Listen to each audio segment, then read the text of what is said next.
لا لا لا لا لا لا لا لا لا لا لا لا لا لا، اقسم بالله في حياتي ما شفت كده. يا نهار ابيض، ياسر ابراهيم زق اسلام عيسى، اقسم بالله مات على الارض دهسه. يا لهوي، ايه ده؟ ايه ده وربنا؟ ايه ده بجد؟ لا حد يقول لي يا جدعان، هو احنا عينينا غير عينيكوا ولا احنا؟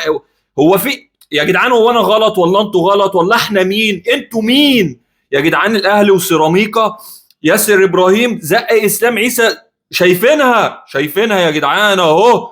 اهو اهو يا عم، ده كفايه انتوا جايبين جون يعني. اسمه ايه المدرب بتاع علي ماهر سايبهم، قال لهم سيبوا الاهلي يجيب جون. ازاي انت كحكم ما تحسبش دي؟ ده الفار جابك يا راجل، يا راجل. انت اسمك ايه؟ انت محمود فوزي ولا انت مين اصلا؟ نار اسوح على اللي احنا بنتفرج عليه في الدوري المصري ده.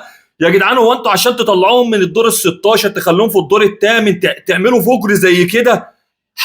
انتوا هتتكلموا ايه في الاستوديو التحليلي؟ يعني انا عايز اعرف الناس هتقول ايه بعد كرة زي دي. فضيحة، دي فضيحة للدوري المصري، قسما بالله فضيحة. يا جدعان عيب عيب، الحكم راح شاف الكرة دي وهو زق اهي، واضحه وضوح الشمس، مش محتاج ان انا اعلق ومش محتاج حد يتكلم عليها. ورغم كده شافها وشاف ان هو زق ووقع، والفار بيقول له ان هي ضربة جزاء، ورجع قال لهم ما فيهاش اي حاجه، ما فيهاش اي حاجه يا ضلالي، يا منظومه فجره، يا لجنه تحكيم، انا مش عارف اقول ايه. اقسم بالله نفس اللي بيحصل كل سنه. الاهلي المفروض يهبط، بتساعدوه زي ما السنه اللي فاتت برضه لسه في قضيه في الفيفا بسبب ان انتوا ساعدتوه في 20 نقطه. حسبي الله ونعم الوكيل، اهلا بيك في الدوري المصري.